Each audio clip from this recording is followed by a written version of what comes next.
नमस्कार दोस्तों, नमो भारत न्यूज़ में आपका एक बार फिर से स्वागत है। दोस्तों, प्रधानमंत्री मोदी एक ऐसे नेता हैं जो वो कहते हैं वो पूरा करके दिखाते हैं और जो वो नहीं कहते उसे पूरा होते हुए पूरी दुनिया देखती है। चीन के मामले में भी यही हुआ है। जो काम मोदी जी ने किया, आज अमेरिका भी उसी को देखकर अपने यहाँ भी चीनी मोबाइल ऐप्स और कंपनियों को रफा दफा कर रहा है। मगर अब मोदी जी ने इससे भी 4 कदम आगे जाकर नया फैसला लिया है, जिसके बाद से चीनी ड्रैगन की पूंछ में जैसे आग लग गई है और उसे बुझाने के लिए उसे पानी भी नहीं मिल रहा है। क्या है मोदी जी का प्लान, आपको बताता हूं, जिसे सुनने के बाद आप अपने आप ही कमेंट बॉक्स में जाकर नमो नमो लिख डालेंगे। दरअसल चीन की सबसे जो बड़ी मुसीबत है वो प्रधानमंत्री मोदी ही हैं। जब से मोदी जी ने अपनी 56 इंच वाली ताकत दिखाकर 59 चीनी ऐप्स को बंद किया है, वो बुरी तरह बौखला गया है। आए दिन भारत को कभी धमकी देकर तो कभी भविष्य के साझेदार बताकर व्यापार को सुचारू करने की दुहाई देता रहता है। मगर अब रूस में भारत के राजदूत वेंकटेश वर्मा का बहुत बड़ा बयान जो है वो सामने आ गया है। उन्होंने कहा है कि LAC पर हालात नहीं बदलने तक भारत और चीन के संबंध सामान्य नहीं होंगे। जब तक सीमा विवाद चलेगा तब तक भारत चीन से व्यापार नहीं करेगा। और वेंकटेश वर्मा ने कहा है कि LAC से चीन अपनी सेना पीछे हटाए। इससे पहले वेंकटेश वर्मा ने एक इंटरव्यू में प्रधानमंत्री नरेंद्र मोदी के उस बयान का भी उल्लेख किया था जिसमें उन्होंने लद्दाख जाकर कहा था कि विस्तारवाद का युग अब खत्म हो चुका है। माना जा रहा है कि भारत की तरफ से चीन को ये साफ संदेश है कि सीमा पर मनमानी के बाद आर्थिक रिश्ते पहले की तरह जारी नहीं रह सकते। सूत्रों के मुताबिक LAC पर चीन ने पीछे हटने की प्रक्रिया धीमी कर दी थी, जिससे चीन की मंशा पर सवाल उठने लगे हैं कि कहीं वो बातचीत की आड़ में युद्ध की तैयारी तो नहीं कर रहा। गुरुवार को विदेश मंत्रालय की तरफ से भी कहा गया कि चीन को LAC पर पीछे हटने की प्रक्रिया का पालन करना चाहिए, जिससे क्षेत्र में शांति स्थापित हो सके। आपको मैंने अपनी पिछली रिपोर्ट में भी बताया था कि चीन चुपचाप जो है अपने इलाके में बड़े बड़े फाइटर जेट्स और अपनी तैयारियां पूरी कर रहा है, जिसकी मैंने आपको सैटेलाइट इमेजेस भी दिखाई थी। आप यहाँ भी उन सैटेलाइट इमेजेस को देख सकते हैं। दोस्तों, आपको बता दें कि चीन लगातार जो है बात करने की आड़ में अपनी तैयारियां जारी रखे हुए और यही काम भारत भी कर रहा है। भारत भी मुद्दे को थोड़ा सा लंबा खींच रहा है ताकि उसके पास भी राफेल जैसे ज़बरदस्त फाइटर जेट्स आ जाएं और फिर चीन को मुंह तोड़ जवाब दिया जाए। आपको बता दें कि चीन से तनाव के बीच भारत तो रूस से 33 फाइटर जेट खरीदने का ऐलान कर चुका है। इसके लिए कुल बजट 18,148 करोड़ रुपए का रखा गया था। इसमें भारत अपने दोस्त रूस से सुखोई 30 और MiG-29 विमान खरीदेगा। बता दें कि PM नरेंद्र मोदी की बातचीत में रूसी राष्ट्रपति पुतिन ने कहा है कि भारत और रूस के बीच सामरिक संबंध और मजबूत होंगे। एक अमेरिकी रिपोर्ट के अनुसार तो भारतीय सेना में लगभग 70 से 80% तक रूस से ही खरीदे गए हथियार और विमान हैं। तो वहीं अब फ्रांस से भी जो है बड़ी डील फिनिश होने के बाद अब 6 फ्रांसीसी राफेल फाइटर जेट्स भारत को मिलने वाले हैं। तो वहीं भारत ने एक बड़ा फैसला और लिया है, जिसके अनुसार भारत ने गुरुवार को सरकारी कॉन्ट्रैक्ट्स को लेकर पड़ोसी देशों के लिए नियम और भी ज़्यादा सख्त कर दिए हैं। नए नियमों के मुताबिक सरकारी कॉन्ट्रैक्ट के लिए अब पड़ोसी देशों के बिल्डर बोली लगाने वाले जो बिडर्स हैं उनको पहले रजिस्ट्रेशन करना होगा और सिक्योरिटी क्लियरेंस लेनी होगी। भारत सरकार के इस फैसले को चीन को काउंटर करने के तौर पर देखा जा रहा है। भारत सरकार की ओर से जारी किए गए बयान में कहा गया है कि भारत की रक्षा और राष्ट्रीय सुरक्षा को मजबूत करने के लिए ये फैसला लिया गया है। भारत की सीमा चीन, पाकिस्तान, बांग्लादेश और म्यांमार, नेपाल और भूटान से लगती है। हालांकि सरकारी बयान में किसी देश का नाम नहीं लिया गया है। सरकार की ओर से जारी बयान के मुताबिक भारत की सीमा से लगे देश के बिडर्स किसी वस्तु या सेवा की खरीद में बोली तभी लगा पाएंगे जब वे किसी अथॉरिटी के साथ पहले से रजिस्टर होंगे। इसके अलावा विदेश मंत्रालय और गृह मंत्रालय से राजनीतिक और सुरक्षा के स्तर पर मंजूरी लेना भी अनिवार्य होगा। हालांकि अभी तक इसे लेकर नई दिल्ली स्थित चीनी दूतावास से कोई प्रतिक्रिया नहीं आई है। रणनीतिक मामलों के जानकार ब्रह्मा चेलानी ने ट्वीट किया और लिखा कि लद्दाख में चीन के आक्रामक रवैये के 3 महीने बाद भारत ने अपना पहला सबसे सख्त ट्रेड एक्शन लिया है। भारत ने सार्वजनिक खरीद के बड़े बाजार में चीन की पहुंच को सीमित कर दिया है। भारतीय राज्यों में भी चीनी बिडर्स पर नए तरह का कंट्रोल होगा।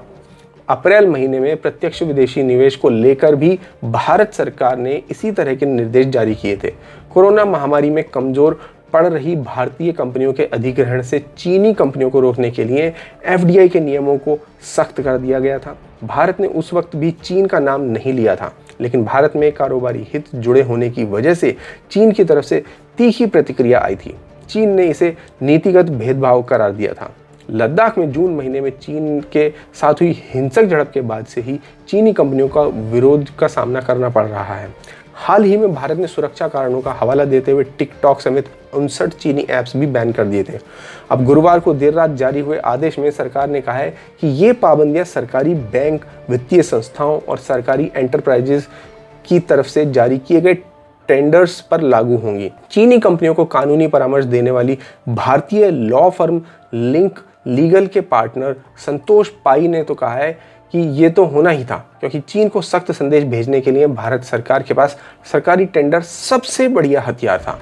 सरकार ने कहा है कि कोरोना वायरस की रोकथाम के लिए मेडिकल आपूर्ति की खरीद को 31 दिसंबर 2020 तक नए नियमों से बाहर रखा जाएगा।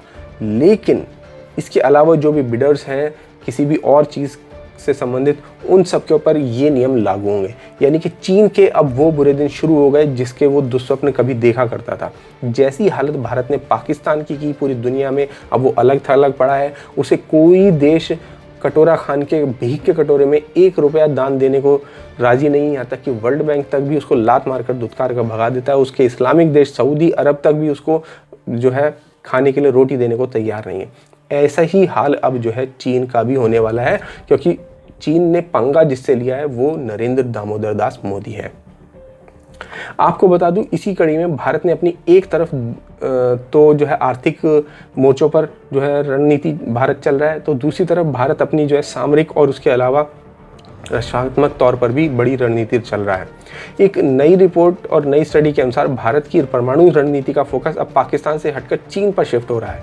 ये निष्कर्ष बुलेटिन ऑफ एटॉमिक साइंटिस्ट के प्रकाशित एक स्टडी का है। इस स्टडी का आधार भारत की परमाणु ताकत का विश्लेषण था। स्टडी के मुताबिक भारत की रणनीति में ये बदलाव संभवतः 2017 के डोकलाम गतिरोध के बाद आना शुरू हुआ। स्टडी के लेखक हांस एम क्रिस्टेंस और मैट कोर्डा ने इंगित किया, भारत की परमाणु नीति जो पारंपरिक तौर पर पाकिस्तान पर फोकस थी, अब उसका जोर चीन की ओर बढ़ता हुआ लगता है और बीजिंग अब भारतीय मिसाइलों की रेंज में है। क्रिस्टेंस वॉशिंगटन डीसी में फेडरेशन ऑफ अमेरिकन साइंटिस्ट के साथ न्यूक्लियर इंफॉर्मेशन प्रोजेक्ट्स के डायरेक्टर हैं। वहीं कोर्डा इसी प्रोजेक्ट में रिसर्च एसोसिएट हैं और स्टडी के लेखकों के मुताबिक भारत का परमाणु आधुनिकीकरण संकेत देता है कि वह चीन के साथ भविष्य के रणनीतिक रिश्तों पर अधिक जोर दे रहा है। स्टडी का अनुमान है कि भारत के चीन केंद्रित दृष्टिकोण की ओर से अगले 10 वर्ष में नई क्षमताओं के विकास और तैनाती में योगदान देने की संभावना है। इससे भारत के पाकिस्तान को लेकर नज़रिए पर भी असर पड़ना मुमकिन है। भारत के परमाणु त्रय यानी कि जो उसका न्यूक्लियर ट्राइड है, यानी कि जो न्यूक्लियर वेपन्स का जो त्रिकोणीय जो विचार है, उसके अनुसार जो है उसका आधिकारिक तौर पर तब पूरा हो जाना माना जाता है जब नवंबर 2018 में प्रधानमंत्री नरेंद्र मोदी की ओर से स्वदेशी परमाणु ऊर्जा चलित बैलिस्टिक मिसाइल पनडुब्बी INS अरिहंत के पहले डेटेरेंस पेट्रोल यानी प्रतिरोधक गश्त के पूरा होने का ऐलान किया गया था। स्टडी का अनुमान है कि भारत के 8 चरणों वाले न्यूक्लियर ट्राइड के अतिरिक्त सिस्टम्स का विकास चल रहा है और यह जल्द ही पूरा होने वाला है। यह भी अनुमान है कि भारत मौजूदा स्थिति में कम से कम 2 एयरक्राफ्ट सिस्टम्स, 4 जमीन आधारित बैलिस्टिक मिसाइल सिस्टम्स और 2 समुद्र आधारित बैलिस्टिक मिसाइल सिस्टम्स ऑपरेट करता है जो परमाणु क्षमता वाले हैं। स्टडी के लेखक कहते हैं कि कम से कम 3 और सिस्टम विकास की प्रक्रिया में है, जिनमें से कुछ पूरे होने वाले हैं और जल्द ही युद्ध के लिए तैयार स्थिति में होंगे।